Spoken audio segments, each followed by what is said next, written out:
The 2026 FIFA World Cup opening ceremony ended at the Estadio Azteca on June 11th, and within hours, 140 million views on TikTok were chasing a single claim: that the performer on that stage was not actually Shakira. Not a rumor from a fringe account, not a joke post, trending simultaneously across 14 countries, with FIFA, the organization, projecting $11 billion in revenue from this tournament, saying absolutely nothing in response. By the time this video ends, you will know exactly what triggered those theories, what three completely separate claim strands emerged from the footage within 6 hours, what FIFA did and did not say in the 72 hours that followed, and what the silence around that performance reveals about the way this entire tournament has been run. Stay with this one, because the details compound on each other. Picture what was riding on this ceremony. The Estadio Azteca seated 87,000 people on the evening of June 11th. The oldest active World Cup venue on Earth, the same ground where Pelé lifted the trophy in 1970 and Maradona scored the goal of the century in 1986. For the first time in football history, the World Cup was opening across 3 countries simultaneously, and the ceremony carrying that weight had 14 months of controversy already wrapped around it. Iran crossing an international border before every group stage match. Dutch citizens delivering 174,000 petition signatures to Parliament asking their national team to stay home.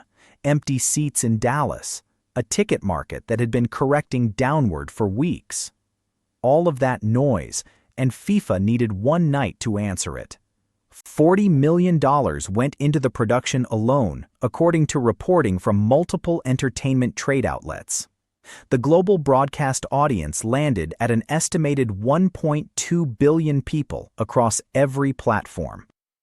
Headlining the entertainment segment was Shakira, one of the most documented live performers on Earth, a musician whose connection to football culture spans 2 decades, and whose selection carried the implicit promise that what you were about to watch was real, spectacular, and worth every second. B-roll, opening ceremony broadcast highlights. The lights went up, the performance ran, and for roughly 40 minutes, a global audience watched what appeared to be a flawless, intricately produced show.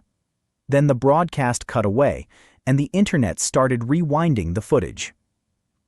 The first posts did not come from conspiracy channels, and that detail matters more than anything that came after. They came from fans with large verified followings, football accounts, entertainment journalists, pop music critics, who noted, quietly at first, that something about the performance felt off.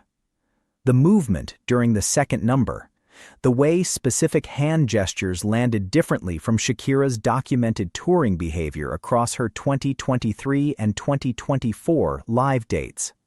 The quality of the vocal in sections of the broadcast audio that seemed, to ears trained on her concert recordings, to carry none of the room texture that live vocals typically produce.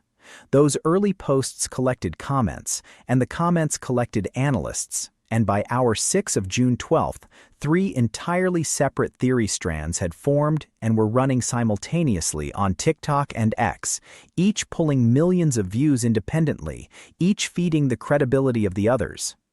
The most direct claim was substitution.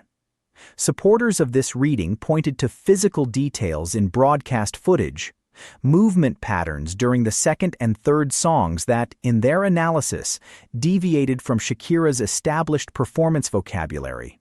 Frame-by-frame comparisons circulated widely, drawing between 5 and 20 million views per video, and several of the most shared posts came from football and entertainment journalists who framed their observations as technical questions rather than accusations.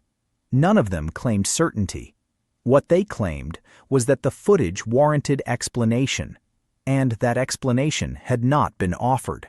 Running alongside that was a second claim, taking a different technical angle. that what broadcast audiences watched was either a hologram augmented by live vocals or a live vocal layered over pre-recorded movement. The hologram reading gained traction partly because the ceremony's visual production made the boundary between performer and visual effect genuinely difficult to read on camera. The scale of the projection mapping, the density of the light design, the deliberate staging choices around the performer's position relative to the light sources, on a broadcast signal processed through an international distribution chain, those production choices created an image that did not behave the way audiences expected a live body to behave. Whether that was intentional is a question no one has answered. The third theory spread furthest and fastest, and it is worth addressing directly rather than dismissing, because understanding why it spread tells you something real about the environment this ceremony landed in. A triangular light motif appeared 3 separate times during Shakira's set, projected downward from above onto the stage floor. For an audience primed by years of celebrity conspiracy content, and that audience in 2026 is not a niche one. It is enormous and cross-demographic. A downward-pointing triangle of light in a globally broadcast performance is not a production design choice. Once that interpretation took hold, every other element of the ceremony entered its orbit. The costume choices, the staging geometry, the specific songs chosen to open and close the set.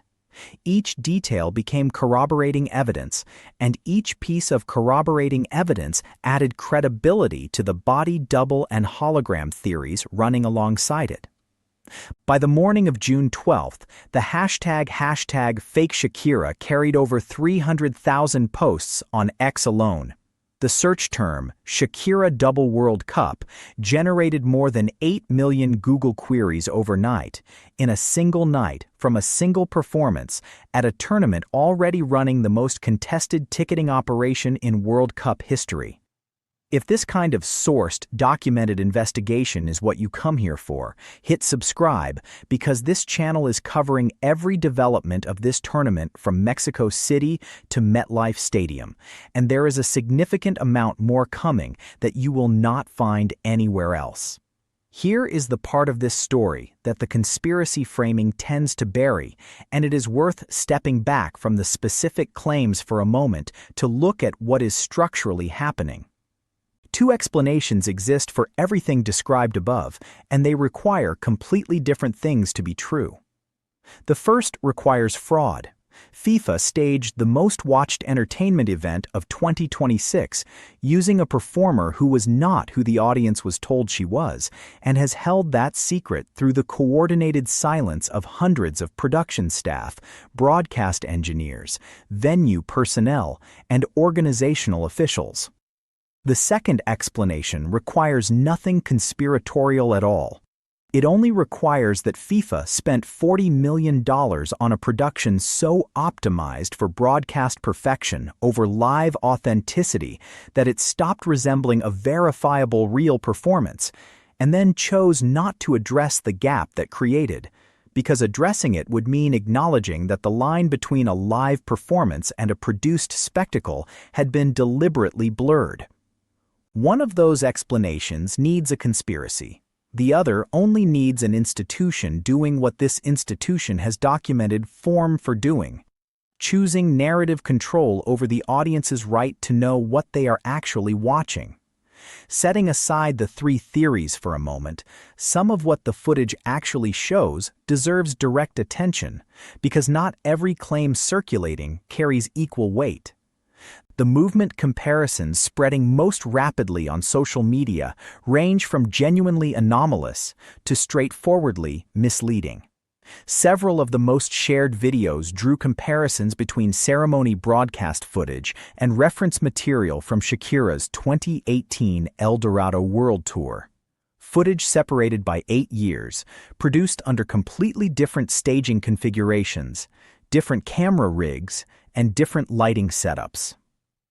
Those comparisons are not rigorous, and conclusions drawn from them should not be treated as evidence of anything. The audio observations are harder to set aside cleanly. The spectral characteristics of broadcast audio from a live performance processed through a major international distribution chain can vary considerably based on the compression, equalization, and noise reduction applied at the broadcast level. FIFA's broadcast partner for the ceremony used production standards designed to deliver a specific sonic profile, and those standards can produce audio that sounds, to trained ears, less live than audiences expect. That does not confirm any theory. What it does confirm is that the technical questions being raised are not inherently unreasonable, and the professionals raising them are not operating in bad faith. The detail that received the least proportionate mainstream coverage is the simplest one. Shakira made no public appearance, no social media post, no statement, no photograph between June 8th, when she was last documented in Barcelona, and June 13th, when a brief post appeared on her Instagram. 5 days. For one of the most active celebrity social media presences on Earth to go completely dark in the 5 days surrounding the biggest performance of her year is unusual in a way that her fan base noticed before the press did. FIFA's response to all of this has been deliberate in its absence.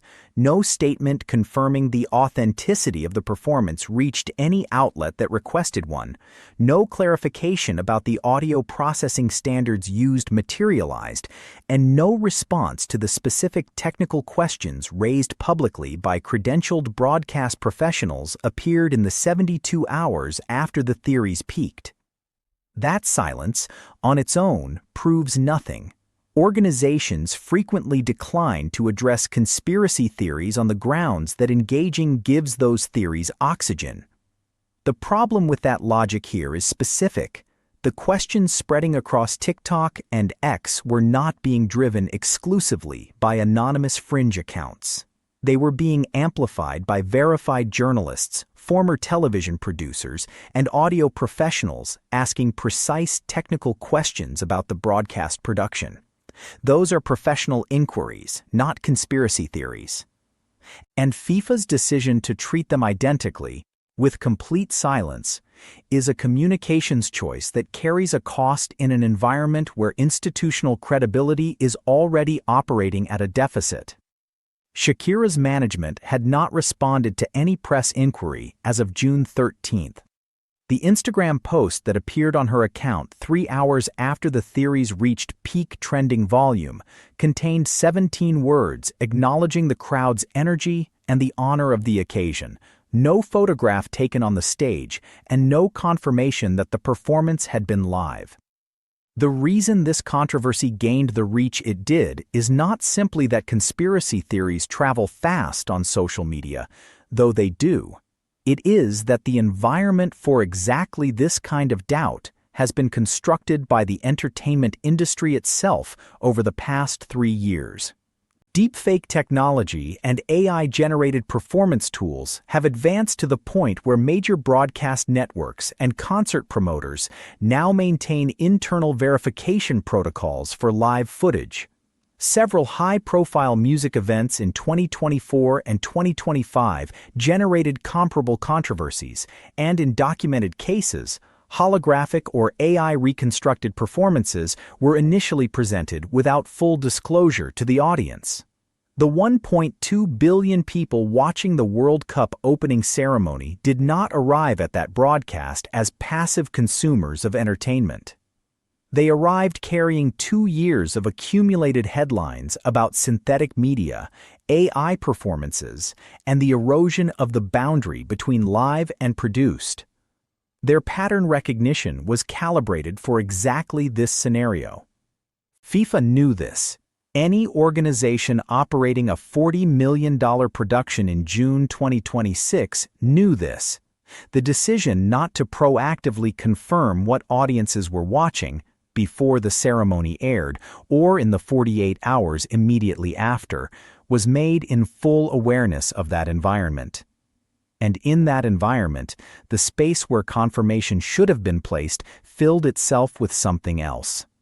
What sits underneath all of this, and what deserves to be said plainly, is something straightforward. The credibility of a live performance at the World Cup opening ceremony should be the easiest thing in the world to establish.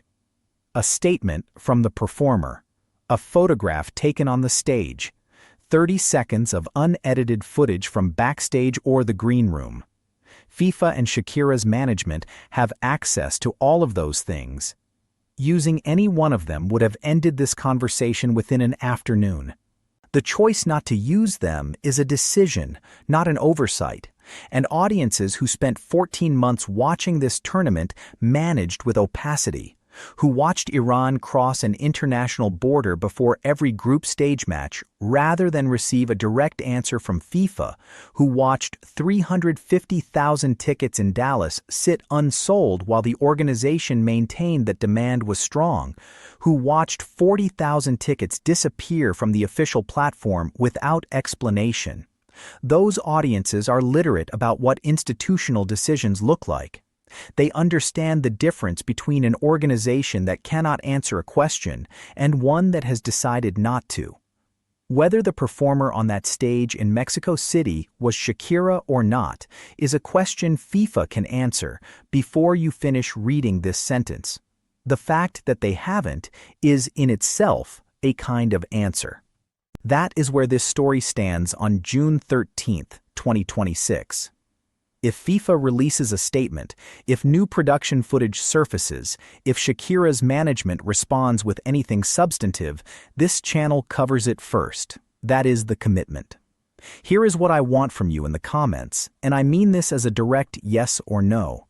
Does FIFA have an obligation to publicly confirm the authenticity of what was broadcast at the opening ceremony, or does the burden of proof lie with the people raising these questions? Post your answer below. This is the conversation that matters, and I read every single response. A like makes this video visible to the people who should see it. Subscribe to follow every development in this tournament from Mexico City on June 11th all the way to MetLife Stadium on July 19th. There is significantly more to come.